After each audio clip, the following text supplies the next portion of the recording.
하는 그런 생각이 들어서 말씀을 준비했습니다. 지난 5월 26일 주일 설교에서 존귀함이 복이 됩니다 해서 끝에 이런 말씀을 좀 드렸어요. 복된 인생이 되려면은 겉으로 보이는 뭐 선한 행위보다 우리의 존재, 우리의 정체성이 존귀한 정체성이 돼야 합니다라고, 이전 것은 지나갔으니 보라 새 것이 되었도다 함과 같이 우리가 새로운 사람이 되어졌음에도 불구하고 우리가 그러나 존귀한 정체성을 사람으로 살아가지 못하는 이유가 있다 그랬죠. 그것은 나의 안에 있는 부정적인 기억을 믿고 살아가기 때문이다. 나를 부정적으로 생각하는 그 정체성이 나를 붙잡고 있기 때문에 복이 되지 못한다. 하나님은 새롭게 하셨지만 내 과거에 매여 있음으로 말미암아 나의 부정적인 기억, 경험 때문에 그렇게 우리가 정체성이 바뀌었음에도 그것을 인지하지 못하고 있다. 생물학적으로도 어떻습니까? 매일 세포가 죽고 살고 하고 있잖아요. 이제 평균이 15일이고 뭐 제일 긴 건 뼈세포는 뭐 15년 이런 것도 있지만 아무튼 이제 매일 우리가 새로운 세포로 바뀌고 있습니다. 생물학적으로도 어제와 나는 다른 사람입니다. 새롭게 하셨는데 스스로 과거에 얽매여 있는 거죠. 새 존재임에도 부정적인 과거의 얽매인 존재로 살아간다는 것은 내가 그것을 믿고 붙들고 있기 때문입니다. 라고 말씀드렸습니다. 그래서 과거가 우리를 지배하는 일이 일어난다. 여러분, 과거의 상처, 이 과거로 우리가 오늘을 살아가는 것이 아니라 오늘 우리는 부인하고, 과거의 나는 부인하고 오직 성령 안에서 인도함을 받아 살아가시는 저 여러분 되기를 그러한 존귀한 삶이 되시길 주님 축원합니다. 이렇게 말씀 전했었습니다. 어제로가 아니라 바로 오늘을 사는 영성에 대해서 오늘 말씀을 나누고자 하는데, 이번도 지난주도 신방 설교를 이제 했었는데 이 신방 설교를 또 유익함을 여러분들과도 나누고 싶어서 오늘 말씀을 나누고자 합니다. 오늘 말씀을 보니까 어떻습니까? 다윗이요, 자신이 사랑하는 여인의 아이를 갖게 되어졌습니다. 그러나 이 아이가 뭐 이유는 다 제껴놓고 왜 죽게 됐나, 이거는 이유는 제껴놓고 거의 다 죽게 되는 일이 생겼어요. 그럼 어떻게 해야 되겠습니까? 다윗이요, 식음을 전폐하고 왕임에도 불구하고 하나님 앞에 금식하면서 기도했습니다. 그런데 오늘 장면을 보니까 아이가 어떻게 됐죠? 아이가 죽었습니다. 죽고 말았어요. 이 사실을 어찌할꼬, 왕이 밥도 거절하고 저렇게 기도하고 있는데, 저렇게 애절하게 간절하게 기도하는데 이 사실을 알리면 어떻게 될까? 그렇잖아요. 막 큰일 날까 싶어가지고, 왕이 무슨 막 충격을 받아가지고 어떻게 되지 않을까 막 걱정하면서 얘기를 할까 말까 우물쭈물하고 있으니까 다윗이 딱 그걸 보니까 눈치를 챘죠. 말을 안 해도 이제 신하들이 우물쭈물하고 있는 걸 보니까는 아이가 죽었나 보다라는 것을 깨닫고 어떻게 합니까? 그 자리를 탈탈 털고 일어나서 어떻게 합니까? 예상과는 달리 식탁에 앉아서 밥을 먹기 시작한 거예요. 전혀 이제 신하들이 예상하지 못한 모습이었죠. 그래서 의아하던 신하들이요, 왕께 물어봅니다. 왕이시여, 아니 아이가 살아있을 때는 금식을 하시더니 왜 죽었는데, 보통 그 당시에 이제 죽으면은 막 되게 슬픔을 표현하는 일로 막 자해를 하고 막 이런 경우도 있었습니다. 고대에는 그런 전통들이 있기도 했었는데, 아니 아이가 죽었는데 죽기 전에는 그렇게 슬퍼하면서 기도하시더니 아이가 죽으니까 멀쩡하게 식탁에 앉아서 식사를 맛있게 하느냐 물어보는 거죠. 여러분 생각 어떻습니까? 신하들 생각에는요, 더 애곡하고 식사를 하지 않고 슬퍼할 거라고 생각을 했던 거죠. 보통의 경우에는 어떻습니까? 우리들 실제로 한번 생각해 봤으면 좋겠어요. 설마 이렇게 아픈 사람이 있어요. 내 이제 친지나 가족이나 교회 누군가 아픈 사람이 있어요. 에이, 뭐 설마 괜찮겠지. 그냥 막 일상 별로 막 신경은 쓰이는데 계속 일상 살잖아요. 그러다가 이제 어느 이제 임계점을 지나갔을 때, 아니면은 정말 목숨을 이제 하나님의 곁으로 돌아가게 됐을 때, 그제서야 어떻게 하죠? 아이고, 아이고 이러면서 울고 후회하고 하죠. 당시 유대 사회도 비슷했던 것 같아요. 그런데 다윗은 어떻습니까? 정반대예요. 하나님 앞에 살았을 때, 아직 아이가 살아있을 때에 하나님 앞에 지금 엎드리고 있다는 거예요. 반대입니다, 반대. 어째 되겠나? 우리들은 그렇잖아요. 아프면은 뭐 어제도 괜찮았으니까 오늘 괜찮겠지. 뭐 그런 이제 불안감을 안고 그냥 하나님 앞에 엎드리냐, 그냥 그래 살아가잖아요. 근데 막 죽고 나면 그제서야 아이고 하나님 이러면서 막 내 슬픔을 토로하는 게 보통이잖아요. 다윗은 반대라는 겁니다. 죽기 전에 살아 있을 때 하나님 앞에 엎드렸고, 그리고 죽고 나서는 어떻게 보면 냉정해 보일 정도로 완전 탁 돌아서 버리는 모습을 보여주죠. 신하들 보고 이 아이는 내게로 돌아오지 못한다. 나는 그에게로 갈 뿐 그는 나에게 돌아오지 못한다. 라고 하면서 그냥 어떻게 보면은 냉정해 보일 정도로 싹 변하는 모습을 볼 수가 있습니다. 저는 이것이요, 바로 오늘을 사는 사람의 모습이라고 생각합니다. 다윗은 참 놀라운 사람 같아요.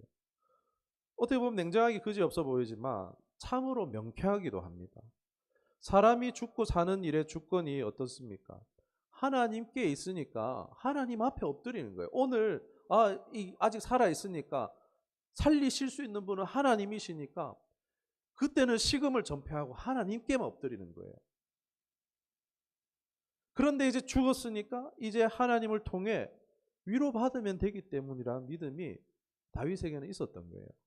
저는 이런 점에서 다윗은 정말 참으로 놀라운 사람이라는 생각을 하게 되어집니다. 우리 보통은 이제 다윗은 이제 만만이다, 사울은 천천히요, 다윗은 만만이다 함과 같이 막 이제 블레셋의 사람들을 물리치는 그런 전장의 장면에서 돋보이게 쓰임 받는 다윗의 모습만 생각하기 쉽습니다. 그런 이제 스포트라이트가 막 비춰주고 있는 그런 장면에서만 쓰임 받는 다윗을 보고 오호 다윗 다윗 이렇게 하는 것이 아니라, 지금 다윗의 인생의 첫아이잖아요. 다윗의 인생의 가장 어두운 순간이라고 할 수 있어요. 그렇지 않습니까? 자기가 차라리 죽는 게 낫지 자식이 죽는 거는 얼마나 고통스러운 일입니까? 그런 다윗의 인생의 가장 어두운 순간에도요, 다윗의 믿음은요 빛나고 있다라는 거예요. 저는 이게 참 놀랍다라고 생각합니다. 빛을 비춰줄 때는, 스포트라이트가 비춰올 때는요 좋아 보입니다. 누구나 다 좋아 보여요. 지금 이제 앞에 이렇게 라이트 달아놔서 화면 보면요 얼굴에 뭐 잡티 하나도 안 보입니다. 스포트라이트가 비춰주니까요. 그런데 이걸 탁 끄면은 이제 거무죽죽하고 이제 그런 이제 얼굴에 김이나 막 이런 게 나오죠. 그런 다윗은요 어두운 순간에도 빛이 나는 사람이었다니까요.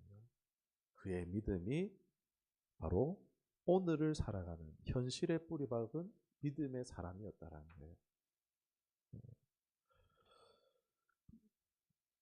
그의 삶은 신앙이 추상적이지 않았습니다.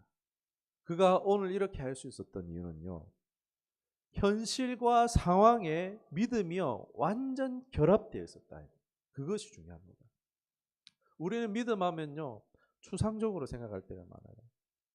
그런데 다윗은요 자신에게 일어나는 모든 상황을 하나님과 믿음과 연관지어서 생각하고 살았던 사람이라는 거예요.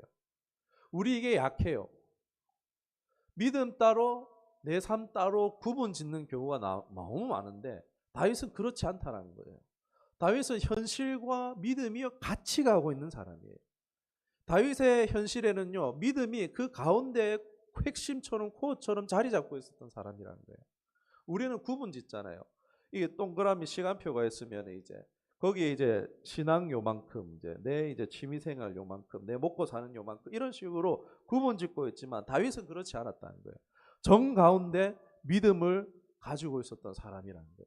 믿음 중심의 사람, 하나님 중심의 사람이었다라고 말씀드릴 수 있을 것 같습니다. 그의 삶이요, 현실에 이렇게 뿌리를 내린 믿음의 사람이었기 때문에 우리가 볼 때 너무나 두려운 골리앗. 여러분 체육만하고 한번 붙어보시겠습니까? 체육만 전성기 때 체육만 218cm죠. 한번 붙어보시겠어요?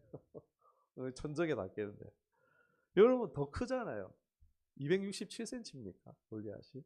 아무튼 대략 그렇다고 알고 있는데 그 앞에 설 때도, 그리고 전의 왕, 일대 왕 사울이 자기를 죽이기 위해서 군대를 완전 정예병을 동원해가지고 자신을 샅샅이 찾고 죽이려고 할 때, 그때도 도망치는 삶에서도요, 그가 흔들리지 않을 수 있었던 이유가 뭘까요? 바로 현실과 결합되어진 일상의 영성이 그에게 있었기 때문에 골리앗 앞에서도 주눅들지 않고, 그리고 생명이 위협되어지는 그런 상황 속에서도요, 그는 하나님을 향한 마음을 잃지 않고 위기 속에서도 계속해서 하나님을 도우심을 의지하고 지혜 주심을, 붙드심을, 인도하심을 바라고 살았기 때문에 잡히지도 않고 죽지도 아니하고, 오히려 동굴 같은 곳에서 사울을 오히려 살려주고, 이런 것이 다 어디서 나왔다고요? 믿음과 현실이 구별되어져 있는 것이 아니라 믿음과 현실이 결합되어져 있었다. 이게 정말 중요한 것 같아요. 그래서 생활 속에서 관계나 관용과 아름다움과 성장과 사랑과 하나님 중심의 그 모든 고통 속에서도요, 다양한 그 측면 가운데 믿음을 소유하는 그런 모습들을 보여줬다 말씀드릴 수 있을 것 같습니다. 그러니까 다윗은 보면은 너무나 인간적이잖아요. 그러면서도 하나님과의 관계를 일상 속에서 찾습니다. 현실의 어려움 속에서도 하나님과 동행하는 모습은 다윗은 보여줍니다. 이러한 모습은 우리도 일상의 삶 가운데에 하나님과 깊은 관계를 유지할 수 있음을 보여준다라고 할 수 있겠습니다.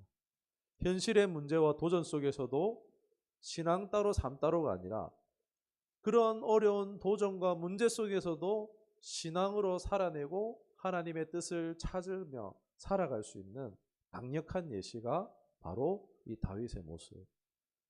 저와 여러분이 이런 현실의 뿌리 박은 다윗의 영성을 소유하시는 빛나는, 어둠 속에서도 빛나는 믿음들을 소유하시기를 주님의 이름 축원합니다. 아멘. 제가 TV는 거의 잘 안 보지만 가끔 보는 프로가 있어요. 이제 여러분은 아실랑가 모르겠는데 유재석이 나오는 놀면 뭐하니라는 이제 프로그램을 봅니다. 한 번은 거기서 이제 놀머 보건소라고 해가지고 과거의 추억을 막 찾아주는 프로였어요. 한때 이제 인기를 끌었었는데 이제 쫀득이, 뭐 울산 쫀득인가 막 그거를 이제 복원하는 이제 그게 해가지고 막 유행하게 되는 붐이 이런데, 그러니까 우리들 다 어떻죠? 과거에 대한 향수, 과거에 대한 아름다운 기억들을 우리가 가지고 있습니다. 사람들이 그러한 정서가 있으니까 방송에서는 그걸 이제 핀포인트로 완전 딱 저격을 해가지고 맞췄던 거죠. 사람들의 그 향수를 불러일으킬 수 있는, 아름다운 추억을 회상하고 그 과거로 돌아갈 수 있는, 뭐 타임머신 타는 것 같은 그런 이제 프로그램을 잘 짜서 만들어진 프로그램이 아니었나 싶습니다. 여러분, 과거에 어떠셨습니까? 과거에 아름다운 추억들, 과거의 향수, 그런 것 좀 다들 가지고 계시죠? 과거의 그런 그리움을 가지고 살아갑니다. 늘 그런 것은 아니지만 이런 것이 강해지는 순간이 있어요. 어떤 때일까요? 내 지금 현실이 어려울 때, 내가 당면한 문제가 너무나 커서 내가 감당할 수가 없고 그 앞에 무기력함에 빠져서 우울할 때, 사람은요, 이게 자연적으로 어떤 현상이 일어나면요, 힘든 현실을 이기기 위해서 과거의 행복한 기억을 가지고 온대요. 이게 사람이 생존 본능인 것 같아요. 이게 사람의 생존 본능. 현실이 너무 어려우니까 과거에 이제 행복했었던 기억을 부각시킨다면 이게 사람이 일부러 하는 게 아니고 뇌가 자동으로 이렇게 사람에게 하는 일이라고 할 수 있을 것 같아요. 현실을 극복하고자 하는 보호작용이다라고 말씀드릴 수 있을 것 같아요.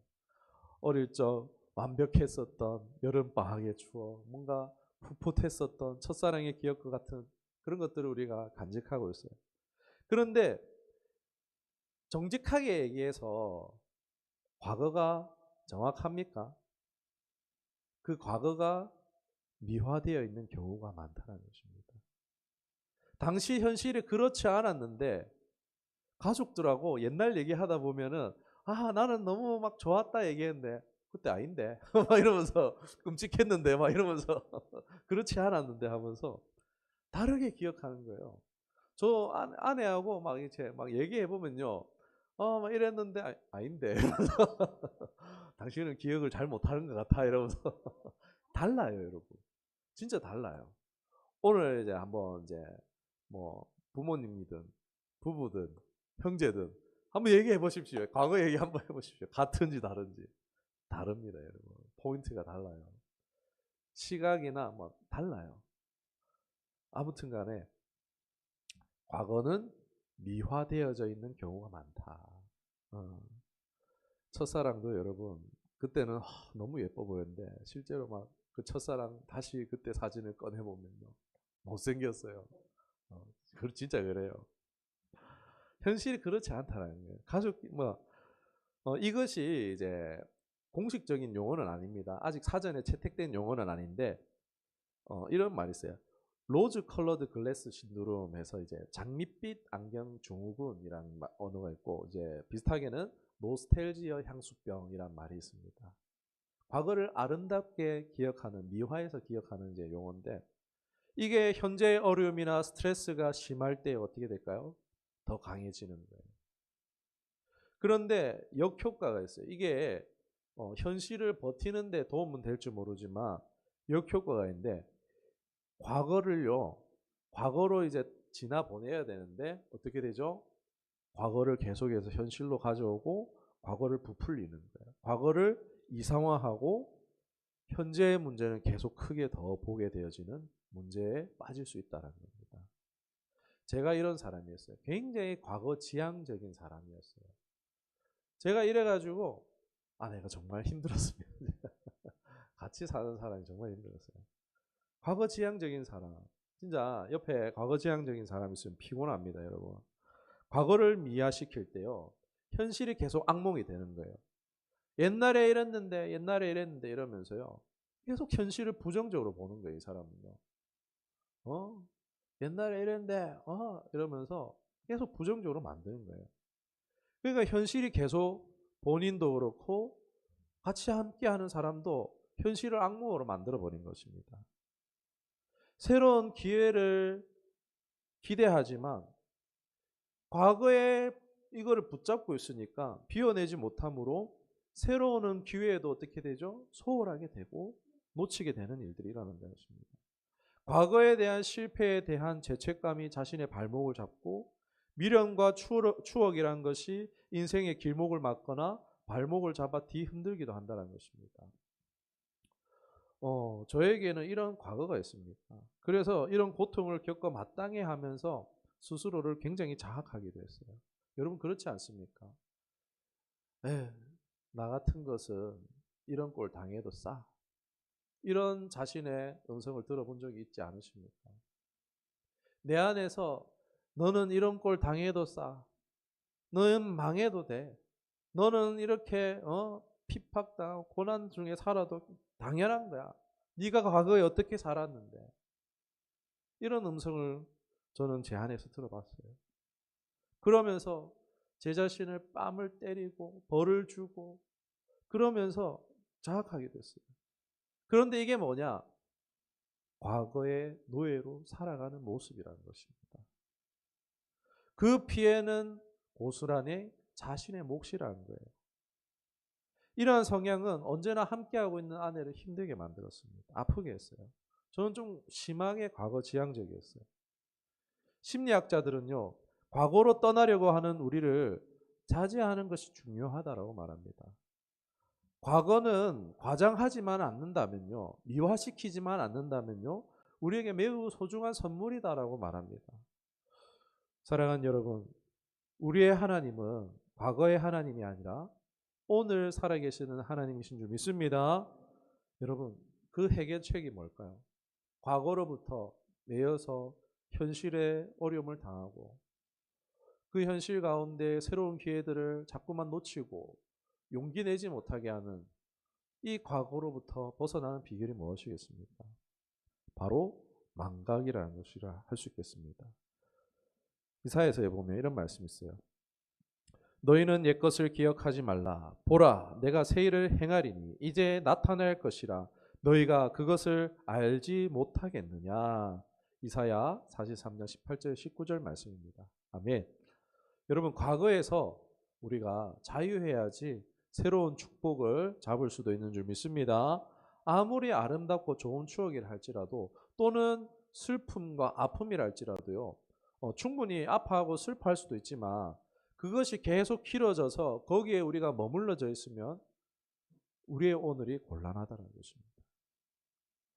하나님께서는 저를 사역의 현장에 부르셨는데, 제가 볼 때, 뒤돌아볼 때요, 하나님은 저를 만지시는, 저를 훈련시키시는 용광로와 같은 시간을 허락하셨다는 것을 이제 지나고 나서 알 수 있을 것 같습니다. 너무 정신이 없었어요. 정말 저 자신을 생각할 시간조차가 없었습니다. 뭐 설교 준비, 뭐 또 사람들 신방하고, 이게 여러분 사역자를 한번 한다고 생각해 보십시오. 사역자를 한번 생각한다. 이거 이해됩니까? 이거 이해되게 하려고 이 책뿐만이 아니고 주석도 봐야 되고 이러면서 그 설교문 그거 이해하고 끝이 아니고 다른 사람들 이해시켜야 돼요, 여러분. 거기에 하루를 다 할애를 하는 뿐만이 아니고, 어떻습니까? 목회자는 어떻습니까? 전도 나가고 신방하고 막 많아요. 제가 사역을 시작하면서 결혼도 했어요. 이제 남편으로서 또 자녀를 낳았어요. 아빠로서 자신을 챙길 시간이 없어요. 자기를 묵상할 시간 아예 없어요. 저는 제 과거를 묵상하고 막 추억하고 막 비 오는 소리 듣고 막 이래서 옛날에 이랬지만 창가를 바라보면서 그런 거 정말 좋아하는 사람이에요. 할 시간이 없어요. 사역하면서 저는 이제 교회를 바꾸면서도, 이제 교회를 옮기면서도 그 중간에 쉬어 본 적도 없어요. 계속 사역지에서 사역지 계속해서 옮겨왔었어요. 쉬고 싶다. 정말 이러다가 탈진해서 죽어버리겠다. 내 자신을 돌아볼 겨를이 없어서 정말 죽겠다 싶었어요. 그러면서 아내를 또 괴롭혔죠. 쉬고 싶다 생각했었지만 하나님은요, 계속 저를 진짜 굴리셨어요. 바쁘게 하셨어요. 수년이 지난 지금에서야 과거에 쉬 빠지던 과거적 습관이 없어졌다는 것을 알 수 있었어요. 그러니까 이게 어떻게 보면 좀 표현이 저급하더라도 이해해 주시기 바랍니다. 저를 굴리셨잖아요. 이제 세탁기에 넣고 제게 가득가득 붙어 있는 과거를 완전 이제 빨래통에 돌리듯이 돌돌돌돌돌 돌려가지고 쭉쭉 빼내고, 불려가지고 세제 넣고 불려내시고, 그리고 탈수기로 짤짤짤짤짤 해가지고 제게 있는 과거를 묵상하는 습관을 없애신 것 같더라고요. 그게 어느 순간 없어졌어요. 지나고 나서 생각해보니까, 와, 하나님 왜 이렇게 빡치게 굴리셨지? 라고 생각해보면 이제 표현이 저급해도 이해해 주시기 바랍니다. 와닿게 좀 표현을 하고자 하니까 이렇습니다. 제게 있는 과거 지향자, 과거의 향수에 묻혀있는, 그리고 과거의 상처와 아픔을 계속 묵상하고 있는 제 그런 모든 이런 것들이 다 빠져나가는 시간이었구나. 사역을 하면서요, 과거 생각할 시간이 어디 있습니까? 앞으로 이제 이달의 목표, 이제 하반기 목표, 연간 목표, 이걸 보면서 계속 달려가야 되거든요. 저랑 너무 안 맞았는데 계속 하나님은 저를 달리게 하셨어요. 그러다 보니까 과거와는 이별해 있고 과거에 매여 있지 않게 하시더라고요. 내게 주어진 이 소중한 한 사람 한 사람, 성도 한 사람 한 사람 대하면서 오늘을 대하면서 과거에 쉬 빠져들어가던 과거 증후군을 하나님께서 고치셨더라고요. 정말 눈물의 긴 골짜기를 하나님 통과하게 하셨어요. 저는 이걸 벗어나야지라고 인식도 못하고 있었는데 제 자신의 스스로 피해를 주고 있었고 그것이 피해의 원인인 줄도 몰랐었는데 하나님을 사랑해야지. 나 하나님 쫓아야지라고 결단했을 때에 더 이상 제 안에 우울하거나 음습하거나 이 비통하거나 슬픈 과거에 빠지지 않게 해주셨고 그러면서 제 과거가 빠져나가면서 이 어두운 과거들이 빠져나가기 시작하면서 아내와의 관계도요. 더 이상 싸우거나 하는 일이 거의 생기지 않았어요. 산 증인이 여기 있어요. 물어보십시오. 네.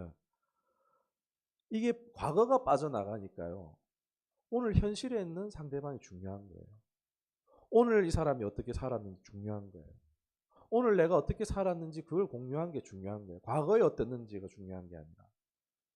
이게 과거에서 벗어났음으로 인해서 오늘을 충실히 살게 되어지는 이런 좀 놀라운 은혜가 저에게 있었습니다. 여러분 제가 과거의 이야기가 아무런 의미가 없다라는 얘기를 드린 것이 아닙니다. 그러나 하나님께서는 우리에게 과거도 주셨지만 하나님은 지금 우리에게 오늘 지금 이 순간을 선물해 주고 계시는 줄 믿습니다. 오늘이라는 이 선물을 정말 잘 누리기 위한 과거의 실수를 똑같이 반복하지 않기 위한 오늘의 양분, 과거는 그 이상도 아니라는 것입니다. 다시 실수하지 않아야겠다. 그 이상이 아니라는 거예요. 여러분 간혹 반면교사라고 과거의 잘못을 바꾸기 위해서 오늘을 계속 바꾸려는 시도를 할 수 있어요. 내가 어제 이렇게 실패했으니까 오늘 바꿔야지. 이제 계속해서 끊임없이 자기를 개발하려고 하는 그런 시도들이 있어요. 과거에 이래서 실패했어. 다시 실패하면 안 되니까 내 오늘 이런 점을 바꿔야지. 그러면서 그 과거에 대해서 오늘이라는 선물을 놓치고 만다라는 것입니다. 개인의 지나간 과거에 너무 많은 의미를 부여함으로 인해서 오늘이라는 은혜를 기회를 놓치게 된다라는 것입니다. 여러분 오늘 살아서 숨 쉬는 거 이거 다 하나님의 은혜잖아요. 먹고 마시고 듣는 거 지금 오늘 만날 수도 없었던 이 지금 사람들과 함께 하고 있는 것들 여러분 똑같지 않습니다. 똑같지 않아요. 날마다 하나님은 새로운 날을 창조하고 계시고 그 하나님을 우리가 경험하고 있는 것입니다. 하나님은 과거에 계시지 않고 오늘 현실에 함께하고 계신 줄 믿습니다. 과거도 내일도 아닌 내게 허락되어진 것은 지금 오늘입니다. 내가 여호와라 나는 매일 새로운 자비를 베푸시는 자다. 레위기 3장 22절 말씀. 오늘 하루 사소한 것에서부터 오늘 공급에 기대하고 감사하는 것 이것이 참 중요하다라고 할 수 있을 것 같습니다. 이 하나님을 가까이 하고 하나님과 오늘 사귀는 것이 중요합니다. 우리 처음교회 성도 여러분들은요 이미 그렇게 하고 계신 줄로 압니다. 여러분 마지막으로 욥의 이야기를 하고 마치도록 하겠습니다. 여러분 욥이 어떤 사람인지 아시죠? 의로운 자다라고 가장 의로운 사람으로 나오고 있죠. 그런데 부자기도 했고 자녀들도 많고 잘 먹고 잘 살았잖아요. 그런데 알 수 없는 고난이 욥에게 찾아옵니다. 그것은 사람이 감당하기에 매우 힘겨운 것이었습니다. 거부였던 그가 재산도 가족도 다 잃어버리는 거예요. 자녀들 다 잃어버린 거예요. 그런데 하나님이 욥은 건들지 못하게 하셨어요. 그럼에도 욥이 오늘 하나님 앞에 감사하면서 살아가고 있으니까 마귀가 어떻게 합니까? 하나님 앞에 가고 하나님 저 건강 잃으면 분명 하나님 원망할 겁니다 라고 하니까 하나님께서 해봐라. 욥이 어떤지 내가 안다. 해봐라. 그래가지고 생명만 건들지 마라 해가지고 마귀가 욥의 건강까지 어떻게 합니까? 건드려 버리죠. 생명 빼고 피부가 완전히 다 뒤집어져 버리게 만듭니다. 막 기와 그 깨진 거 가지고 막 피부를 긁어야지만 피가 철철 흐를 정도 긁어야 될 정도로 비참한 상황이 됐어요. 주변의 사람들은 와가지고 막 계속 뭐라고 해요. 이 죄 때문에 그렇다 막 회개해라 막 이러면서 계속 괴롭혀요. 그렇게 괴로운 시간을 버텼죠. 그런 가운데서도 하나님에게는 원망하지 않아요. 자신을 이제 막 이렇게 내가 태어나지 않았더라 뭐 이런 얘기는 하는데 하나님을 향해서 원망을 쏟아내지는 않습니다. 제가 지금 말씀드리고 싶은 것은요. 욥이 그 후에 그 시련이 끝이 난다라는 거예요. 여러분 오늘 우리의 삶 가운데 찾아오는 시련은요. 임계점이 있다라는 것입니다. 그 시련은 분명히 끝이 있다라는 거예요. 사람이 감당할 시험 당함밖에 허락하지 않으셨다라는 거예요. 욥에게는요. 이것이 감당할 시험이었던 거예요. 이걸 감당할 만하니까 욥에게 하나님이 시험을 허락하셨죠. 마귀가 찾아왔고 욥이 이렇게 하면 이렇게 할걸요. 아니 내가 욥을 안다 이러면서 하나님이 욥을 믿어주셨죠. 여러분 하나님은요. 우리의 경계선을 아십니다. 어디까지 하면 우리가 어떻게 무너지는지 알고 계세요. 그래서 하나님은요. 그 경계선을 임계점을 지켜주신다는 거예요. 그래서 시험에는요. 정해진 기한이 있다는 것입니다. 내게 이유 없이 왔었던 아픔들 그러나 알 수 없었던 그 기한에 끝이 있고 그것이 끝난다라는 것입니다. 욥에게 그 시련의 시간이 끝이 났을 때 어떻게 됐습니까? 2배로 갑절로 회복시켜 주셨다. 원래 거부였는데 그때보다 갑절로 거부가 되게 하시고 자녀들도 더 많이 회복시켜 주셨다는 것입니다. 우리 청원교회 모든 성도님들 삶의 힘듦과 어려움 어찌다 우리가 알겠으며 이것을 제가 이해하며 위로할 수가 있겠습니까? 그러나 하나님이 아시며 하나님이 함께 하시며 위로하기를 원하시는 줄 믿습니다. 그 하나님께서요 매일 가운데 함께 하시고 그 하나님으로 함께함으로 말미암아 매일 더 좋은 날 되게 하실 줄 믿습니다. 여러분 과거에 좋은 기억들, 나쁜 기억들이 있을 수 있습니다. 그러나 그것은 이제 더 이상 이제 과거의 실수를 반복하지 않는 그 이상으로 생각하지 않고 과거에 좋았던 그것을 거기에 돌아가는 그것이 아니라 잃어버린 것보다도 오늘 더 좋은 것을 주시는 하나님을 믿음으로 받아보시고 경험하게 되시는 저와 여러분 되기를 주님의 이름으로 축원합니다. 네, 기도하겠습니다.